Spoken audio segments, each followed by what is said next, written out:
जय गुरु जी। गुरु जी आपको थैंक्स, बहुत बहुत थैंक्स कि आपने आज ये सेवा दी।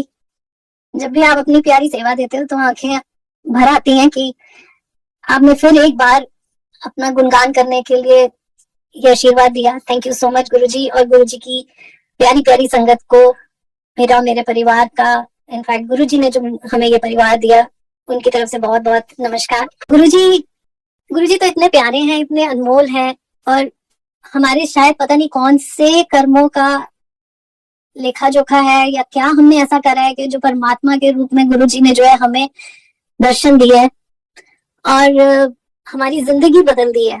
और ये मुझे ऐसे फील होता है कि ये सिर्फ हमारे लिए ही नहीं, ये पूरी संगत जो जो भी गुरु जी के पास आया है उसके लिए यही एक्सपीरियंस है कि गुरु महाराज जो महाशिव हैं, पार ब्रह्म परमेश्वर हैं, उन्होंने सबकी जिंदगियों को इतना इतना खुशहाल कर दिया है। जो भी आता है गुरु जी के पास थका टूटा आता है और महाराज उसको अपना प्यार देके, अपना आशीर्वाद देकर एकदम एनर्जाइज कर देते हैं। ऐसे ही जब हमारी गुरु जी के पास हमारी किस्मत खुली और गुरु जी ने हमें अपने पास बुलाया, तो उनका वो शीतल शीतल रूप, उनका ऑरा इतना इतना मेस्मराइजिंग था, इतना शांत और कोमल उनका शरीर एकदम चमकता हुआ, और ऐसे फूलों की, गुलाबों की खुशबू आती थी कि ऐसे लगता था कहाँ कौन सी बगिया में हम बैठे हैं। और इतना ब्लिसफुल पर्सोना था गुरु जी का कि वो हमें पहले ही पल में हमें मेस्मराइज कर गया। जो हम इतने दुखी, टूटे हुए, परेशान आए थे, गुरु जी को देखते ही हम एकदम ऐसे जादू सा हो गया हमारे ऊपर, और हम गुरु महाराज के साथ एकदम प्यार में पड़ गए। वो कहते हैं ना, लव एट फर्स्ट साइट, वो हमें हुआ। और वो चीज मुझे और मेरे अंकल को पहले ही पल हो गई गुरु जी के साथ। We are so thankful to Guru ji, क्योंकि ये भी जब तक उनकी इच्छा ना हो किसी सोल को अपने साथ जोड़ने की, तब तक ये भी आशीर्वाद नहीं मिलता। बड़ा बहुत गुरु महाराज का थैंक्स है कि उन्होंने हम भटकों को अपने चरणों में जगह दी। हम उस वक्त इतने ज्यादा, मैंने पहले भी कई बार संगत के साथ शेयर किया है, इसलिए नहीं कि हमें अपने जीवन के कोई दुख रोने होते हैं, नहीं, वो तो अगर अगर वो एक एक एपिसोड बताने लगूं तो मुझे लगता है कि वो इतना डिवास्टेटिंग होगा कि कोई ना मैं बताना चाहूंगी ना आप सुनना चाहेंगे। बट हाँ, एक शॉर्ट में हम इसलिए बताते हैं कि हमारी हालत, इतनी बुरी हालत थी हमारी, और we were like totally shattered, बर्बाद हो चुके थे, इमोशनली, फाइनेंशियली, प्रोफेशनली, सब कुछ ऐसे था कि बिखर गया था। लाइफ में कुछ भी हमारा अच्छा नहीं हो रहा था, और एकदम सब सब ऐसे मैसअप हो गया था। जीने की इच्छा बिल्कुल खत्म हो गई थी। ऐसे लगता था कि कौन सा दिन आए और हम यहाँ से जाएं, अब ये जीवन नहीं जिया जा रहा। एकदम कीचड़ की तरह, दलदल की तरह था। कुछ भी करना, अच्छा करने की सोचते थे, होता ही नहीं था। कोई भी इंसान ऐसा नहीं था जो, चाहे क्लोज टू क्लोज रिश्ता हो, चाहे आपके अपने आपकी कंपनी के बंदे हैं या आपके साथ, मतलब कोई भी ऐसा नहीं था जिसने दगा नहीं दिया, जिसने चोट नहीं दी। अगर कोई एक आधा आके पास में आप बुरे वक्त में खड़ा भी हुआ तो उसने भी अपनी खड़े होने की कीमत मांगी। ये जिंदगी के वो सच है जो हम सबके साथ होते हैं। हम सब इन चीजों से गुजरते हैं, किसी के साथ पहले होते हैं, किसी के साथ बाद में होते हैं, बट ये होते हैं।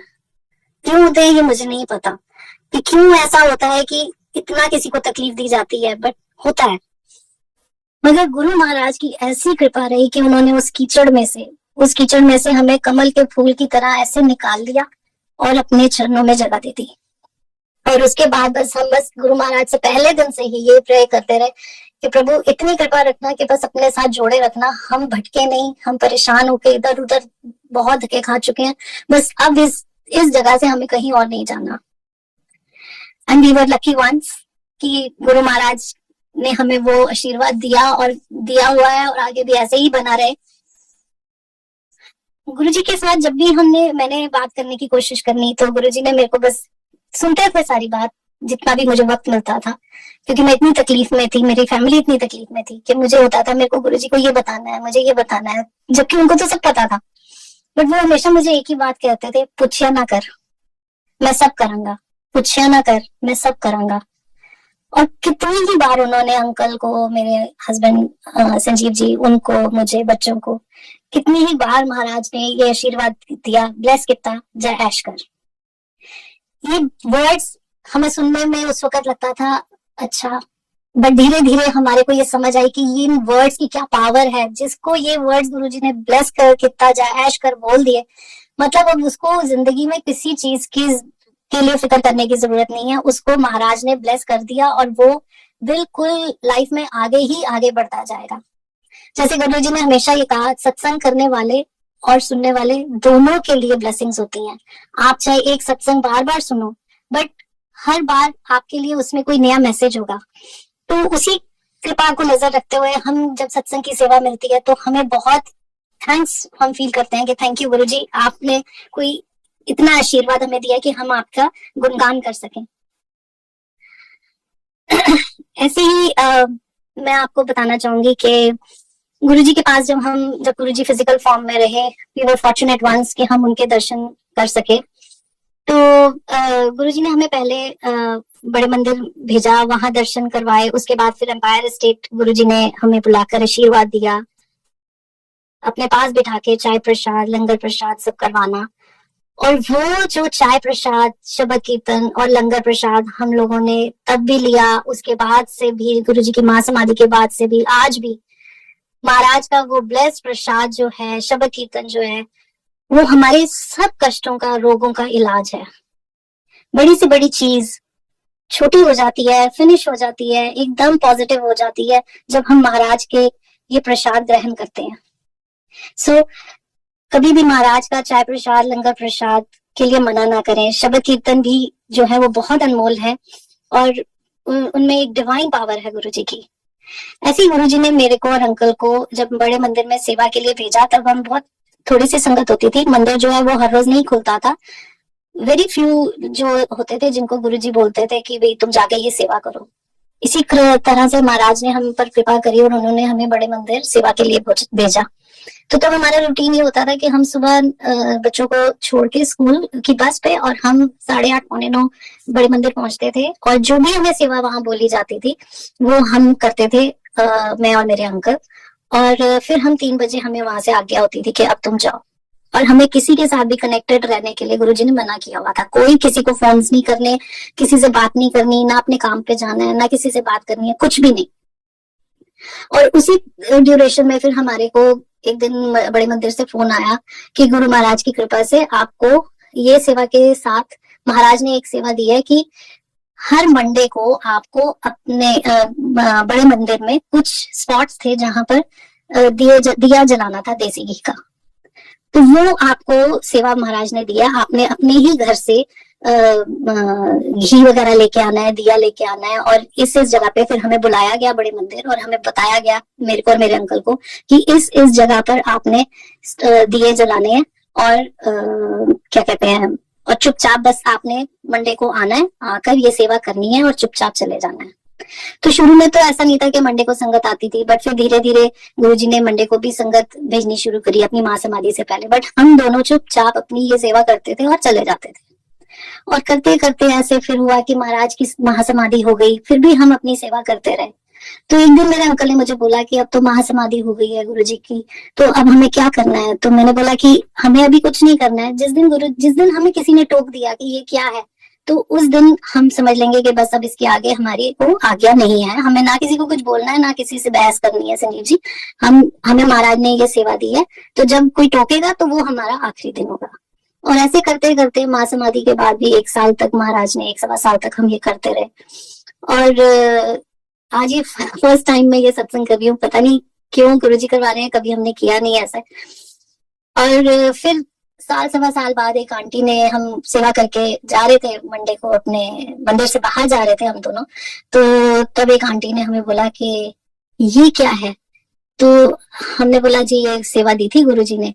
तो उनके अंकल ने उनका हाथ ऐसे जोर से दबा दिया, क्योंकि गुरुजी ने यही संस्कार सबको उस टाइम दिए थे कि किसी के साथ कुछ बोलना नहीं, कुछ करना नहीं, जो कुछ हो रहा है गुरुजी की हुक्म से हो रहा है। वो कोई किसी को कुछ भी बोलेगा नहीं, करेगा नहीं। और हम लोग एक दूसरे के नाम भी नहीं जानते थे, बट हाँ वो हमारे लिए एक इंडिकेशन थी कि आज महाराज ने, इसका मतलब आज इन्होंने टोका है कि ये क्या है, तो अब ये बस सेवा यही तक थी। पर ये बात मैं आपको बताऊं कि महाराज ने वो सेवा ना, हमने उससे पहले कभी, हमने पूछा तो उन्होंने बोला आज से पहले भी कभी किसी ने की, और ना उसके बाद हमने कभी किसी को ये करते हुए देखा। बट पता नहीं हमारी जिंदगी के कौन से अंधेरे थे जिनको काटने के लिए महाराज ने हमें इतनी बड़ी सेवा दी कि हम बड़े मंदिर में दिए जला सके, और वो अंधेरे ऐसे उजाले में परिवर्तित हुए कि जिंदगी ही रोशन कर दी गुरु जी ने।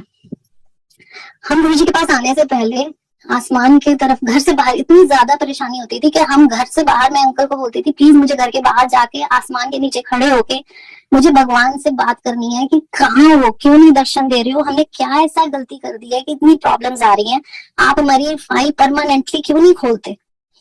और उसी तरह से जो है प्रार्थना करते करते एक दिन मेरे अंकल ने बजरंगबली जी को प्रार्थना करी, और उस दिन गुरु महाराज ने हमें फर्स्ट टाइम अपने पास बुलाया, अपने साक्षात दर्शन दिए परमात्मा ने। और आज हम ये है कि आज इतनी महाराज की कृपा है कि आज मैं घर के बाहर आसमान की तरफ देखकर गुरु जी को थैंक्स करती हूँ कि थैंक यू गुरु जी, आपने हमारे को अपने चरणों में जगह दी। We love you so much, we miss you. जब कोई भी हमारी सपोर्ट में नहीं था, you are the only one जिन्होंने, आपने हमारी बात सुनी, आपने हमें अनकंडीशनल लव दिया, और आपने हमारे को, कहते हैं ना, बुलाकर जादू की जप्फी दी। इतनी जोर से आपने हमें अपने साथ जप्फी में ले लिया कि फिर हमारा एक एक सांस जो थी ना, वो हमें नई ऊर्जा, नई लाइफ दे रही थी। और ये जप्फी में हमेशा गुरु जी, अपनी इस जादू की जप्फी में हमेशा बनाए रखना और सब पर अपनी कृपा रखना गुरु जी। हमारी एक फैक्ट्री थी, जब हम गुरुजी के पास आए तब भी मतलब वो बड़ी लॉस में चल रही थी, इधर रोहतक से पहले बहादुरगढ़ हाईवे के ऊपर। तो it was a big plant, और वहां पर कम से कम 300-350 वर्कर्स काम करते थे। बट वो यूनिट ऐसा था कि जहां पर, मतलब वो उस वक्त, आज उस लैंड को बेचे हुए भी मेरे को 15-16 साल हो गए हैं, बट जब हम गुरुजी के पास आए तब वो उस लैंड को तब 40-45 साल हो गए थे हमारी फैमिली में। बट वहां पर काम ही नहीं चलता था, जो भी काम करते थे, जब भी जैसे भी करते थे, वो लॉस में ही जाता था। और करते करते ऐसा हुआ कि हम भी बड़े परेशान हो गए थे। बट गुरु महाराज को तो समझ आ रही थी। उन्होंने एक दिन मेरे अंकल को पूछा कि तू की काम करता है, तो ये अपने प्लांट के बारे में, मतलब अपनी उसके बारे में बताने लग गए कि मैं ये काम करता हूँ गुरुजी, मैं ये मशीनरी मैन्युफैक्चर करता हूँ, मेरा ये काम है। गुरुजी ने बोला समझ नहीं आया, फिर दसो।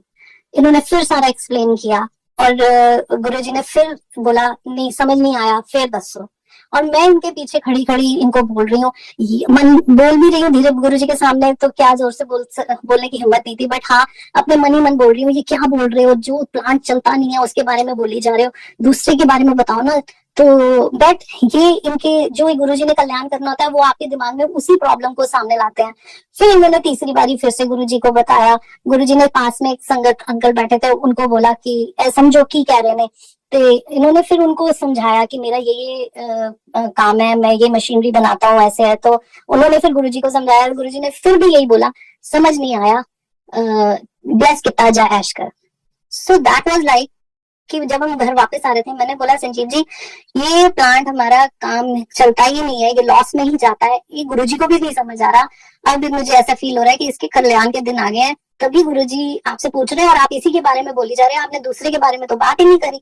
तो कह रहे मेरे तो जैसे गुरुजी की थी, वो तो मुझसे वही चीज पूछ रहे थे और मैं उसी को बता रहा था। मुझे नहीं समझ आया, गुरुजी के सामने बोलना is not in your control, it is what he wants to ask you, he wants to bless you. तो आप वही चीज बोलते हो।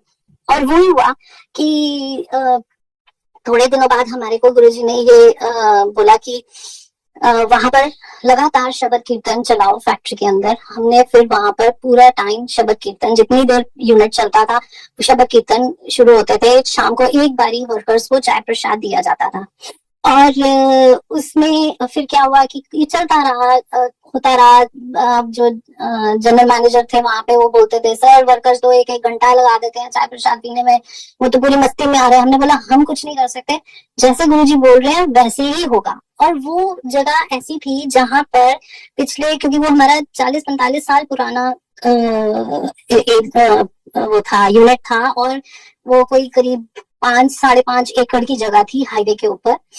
तो वहां पर पिछले 40-45 साल से मीठा पानी नहीं था। तो वहां हर रोज हम लोग पानी जो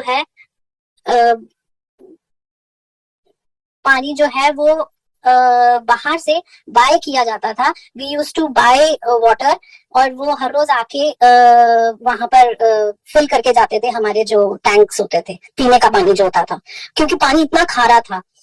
बट गुरुजी ने जब हमें ये बोला कि पहले तो उन्होंने वहां शबद कीर्तन शुरू करवाया और वो चाय प्रसाद शुरू करवाया, उसके बाद महाराज ने ये बोला कि जहां पर तुम्हारा अभी ये पंप है, इसके बिल्कुल डायगनली ऑपोजिट उसमें डायरेक्शन में इसको फिर से बोरिंग कराओ।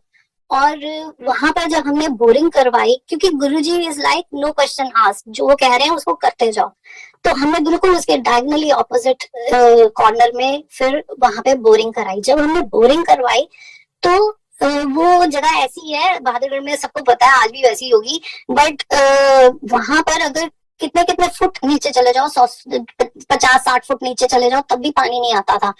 बट गुरुजी की कृपा से ऐसा हुआ कि हमें 5-6 फुट के ऊपर ही जो है पानी मिल गया, और पानी मतलब मीठा पानी।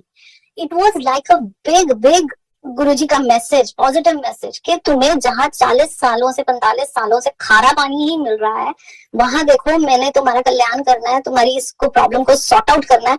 और उन्होंने वहां पर जैसे ही मीठा पानी हमें आया, we were like so excited कि वो थैंक यू गुरुजी। और वही खुशी खुशी में फिर आप महाराज के पास जाते हो, आशीर्वाद लेते हो, और फिर वो आगे की डायरेक्शंस आपको बताते हैं कि कैसे है। That was the first signal